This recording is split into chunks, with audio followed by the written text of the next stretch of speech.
नमस्कार बच्चों। आज हम बड़े भाई साहब पाठ का अध्ययन करेंगे जिसके रचनाकार, लेखक, कथाकार मुंशी प्रेमचंद जी हैं। मुंशी प्रेमचंद जी का जन्म 31 जुलाई 1880 को बनारस के लम्ही गांव में हुआ। इनका बचपन का नाम धनपत राय था। इन्होंने उर्दू में नवाब राय के नाम से अपनी रचनाएं लिखनी प्रारंभ की। इनका लिखा गया एक उपन्यास सोजे वतन अंग्रेजी सरकार ने जब्त कर लिया। तब इन्होंने हिंदी में प्रेमचंद नाम से लेखन कार्य किया। हिंदी को एक नया रूप, एक नई पहचान देने वाले वे ऐसे प्रतिभाशाली व्यक्तित्व के धनी थे जिन्होंने हिंदी विषय की काया पलट दी थी। वे एक ऐसे लेखक थे जो समय के साथ बदलते गए और हिंदी साहित्य को आधुनिक रूप प्रदान किया। मुंशी प्रेमचंद ने सरल सहज हिंदी को ऐसा साहित्य प्रदान किया जिसे लोग कभी नहीं भूल सकते। बड़ी कठिन परिस्थितियों का सामना करते हुए हिंदी जैसे खूबसूरत विषय में उन्होंने अपनी अमिट छाप छोड़ी। मुंशी प्रेमचंद हिंदी के लेखक ही नहीं बल्कि एक महान साहित्यकार, नाटककार, उपन्यासकार जैसी प्रतिभाओं के धनी थे। 8 अक्टूबर 1936 में इनका देहावसान हो गया। प्रेमचंद जी की प्रमुख रचनाओं में गोदान, गबन, कफन इत्यादि रचनाओं को हम पाते हैं। इनकी कहानियाँ भी बहुत प्रसिद्ध हैं। इनके द्वारा लिखी हुई कहानियों का संकलन मानसरोवर पुस्तक में है, जिसमें मानसरोवर के 8 भाग हैं जो आप अपने पुस्तकालय से लेकर के आप उनका अध्ययन कर सकते हो। जैसा आप जानते हैं कि बड़े भाई साहब पाठ में पतंग के माध्यम से आकाश में कुलांचें भरते, बाल मन में उठती आकांक्षाओं को दर्शाते हुए बताया गया है कि पतंग की डोर को कसकर रखना और ढील देना भावनाओं को किस प्रकार मर्यादित करना यह स्पष्ट कराता है। आपने देखा होगा कि अक्सर हमें घर में यह बातें सुनने को मिलती हैं, अभी तुम छोटे हो इसलिए इस काम में हाथ मत डालो, अर्थात यह काम मत करो। ऐसा सुनते ही बच्चों के मन में आता है काश हम बड़े होते तो कोई हमें इस तरह नहीं टोकता। लेकिन आप ये मत सोच लेना कि बड़े होने से आपको कुछ भी करने का अधिकार मिल जाता है। घर के बड़े को कई बार वो काम करने से भी पीछे हटना पड़ता है जो उसकी उम्र के दूसरे लड़के बिना सोचे समझे ही करते हैं, क्योंकि वो अपने घर में बड़े नहीं होते। जो लड़के बिना सोचे समझे किसी कार्य को करते हैं वे अपने घर में बड़े नहीं होते, उनके कंधों पर उत्तरदायित्व का बोझ नहीं होता, इसलिए वो ऐसा बड़ी सुगमता से कर पाते हैं। प्रेमचंद जी की जो कहानियां हैं वो बड़ी शिक्षाप्रद रही हैं। उन्होंने अपनी कहानियों के माध्यम से किसी न किसी समस्या पर प्रहार किया है। इस बड़े भाई साहब कहानी के माध्यम से समाज में व्याप्त हो रहे कर्तव्यों के एहसास को, कि व्यक्ति का कर्तव्य क्या होता है, दोबारा जीवित करने का प्रेमचंद जी का जो प्रयास है बड़ा सराहनीय है, प्रशंसनीय है। प्रस्तुत पाठ जिसमें आप देखेंगे कि एक बड़े भाई साहब हैं तो वो छोटे ही, पर बड़े भाई साहब का अर्थ यहाँ यह नहीं कि उनकी उम्र बहुत ज़्यादा है, परंतु उनसे भी छोटा एक भाई है, वे उससे कुछ ही साल बड़े हैं। बड़े होने के कारण वे खुद भी यही चाहते हैं कि वो जो भी करें भाई के लिए प्रेरणादायक हो, एक उदाहरण हो। इस आदर्श स्थिति को बनाए रखने के कारण भाई साहब का जो बचपन है अदृश्य हो गया है, अर्थात नष्ट हो चला है। इस कहानी के माध्यम से बड़े भाई साहब अपने कर्तव्यों को संभालते हुए अपने भाई के प्रति अपनी जिम्मेदारियों का निर्वाह करते हैं। उनकी उम्र इतनी नहीं है जितनी उनकी जिम्मेदारियां हैं, उनकी उम्र उतनी नहीं है जितनी उनकी जिम्मेदारियां हैं, लेकिन उनकी जिम्मेदारियों ने उनकी उम्र के आगे छोटी नज़र आती है। लेखक की उम्र 9 साल की थी और भाई साहब 14 साल के हैं। बड़े होने के कारण उनके पास अपने छोटे भाई को डांटने फटकारने का जो अधिकार है वो उन्हें प्राप्त है, जन्म से ही प्राप्त है।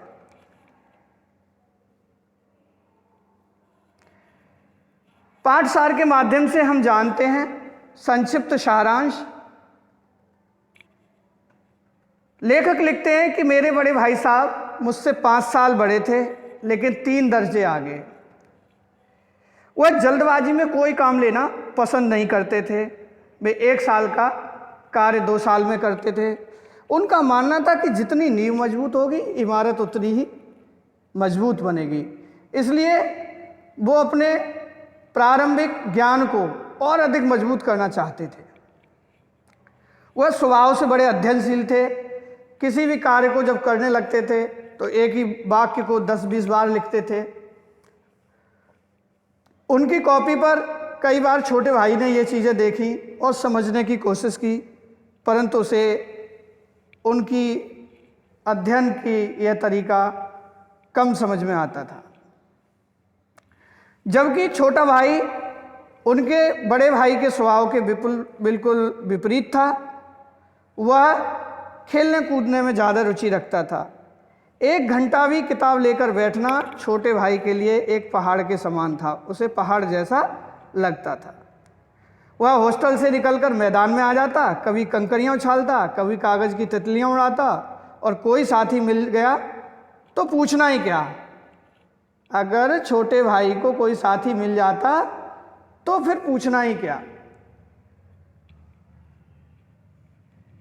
अब जब भी वह बाहर से खेल करके लौट करके आता था तो बड़े भाई का पहला सवाल होता था, कहाँ थे।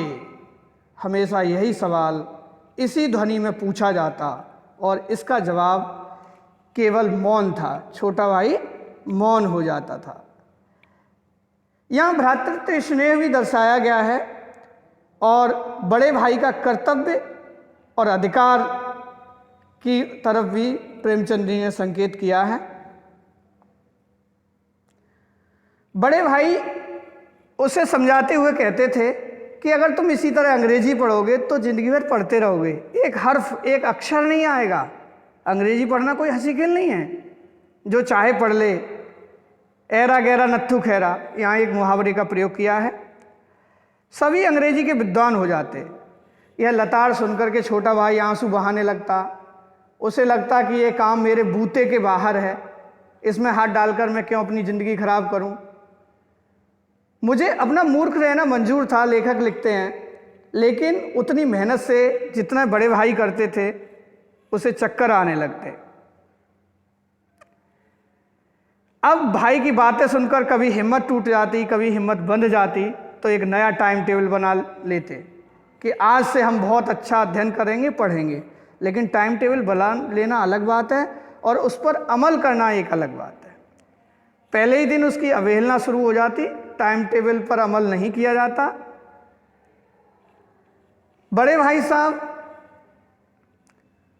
ने एक बार देखा कि कहने के बाद भी जब लेखक नहीं मानते हैं, मुंशी प्रेमचंद जी के जो पात्र हैं, इसी के पश्चात सालाना इम्तिहान होता है, सालाना इम्तिहान और वार्षिक परीक्षा होती है, जिसमें भाई साहब फेल हो जाते हैं और छोटा भाई पास हो जाता है। ऐसा 2 बार हुआ। इसके पश्चात बड़े भाई को भी लगने लगा कि मुझे कम कहना चाहिए, और छोटे भाई ने भी इस स्थिति को भांप लिया कि बड़े भाई मुझसे उतना अब नहीं अधिकार दिखा रहे हैं, जमा रहे हैं जितना पहले था। फिर वो और लापरवाही से खेलने कूदने में व्यस्त हो गया। एक दिन जब वह काफ़ी समय बाद खेल कर लौटा तो बड़े भाई ने उसे समझाते हुए कहा कि तुम्हें डांटने का मुझे पूर्ण अधिकार है। अगर नहीं मानोगे तो भाई साहब थप्पड़ का भी प्रयोग कर सकते हैं। और यह बात उस समय उसे अच्छी नहीं लग रही थी, लेकिन जब बड़े भाई ने समझाया कि मैं आपसे उम्र में बड़ा हूँ, तो लेखक को यह बात समझ में आई। वह स्वयं के बचपन को छोटे भाई के लिए तिरंदाजी देते हुए भी नहीं हिचकिचाते हैं।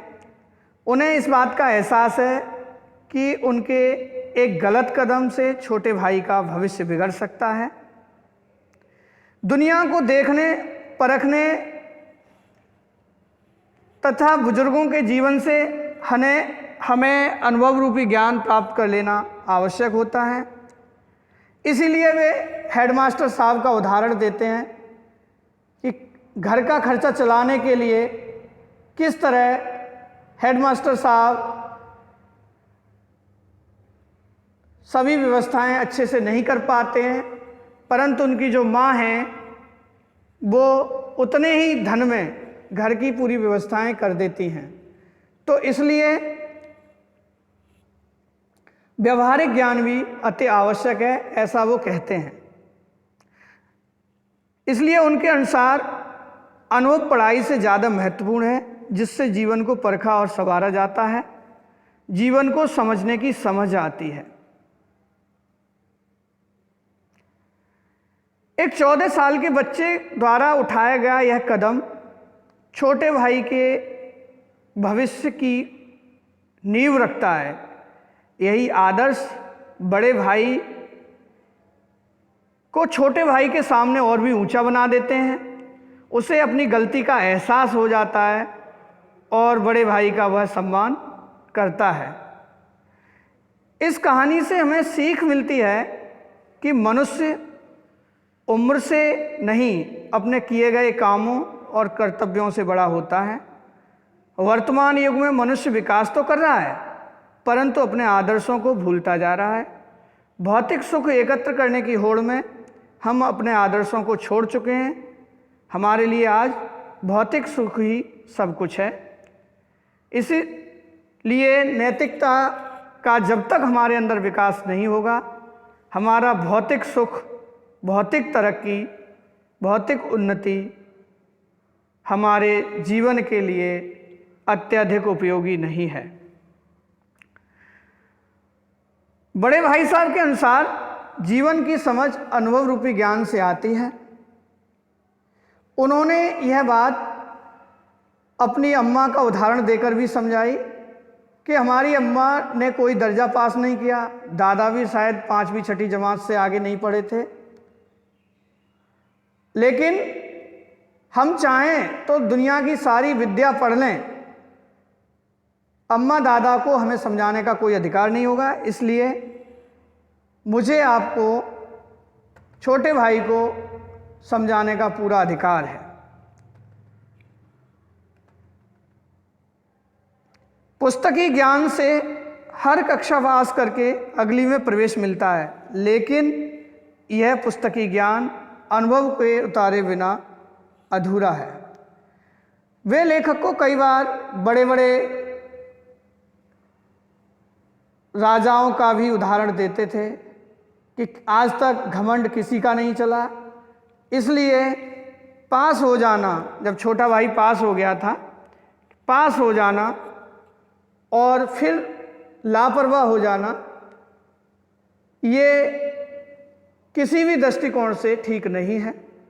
छोटे भाई को यह बात समझ आती है कि बड़े भाई मेरे लिए वास्तव में अपने बचपन की कुर्बानी दे चुके हैं और वह पुनः उनका सम्मान और आदर करने लगता है।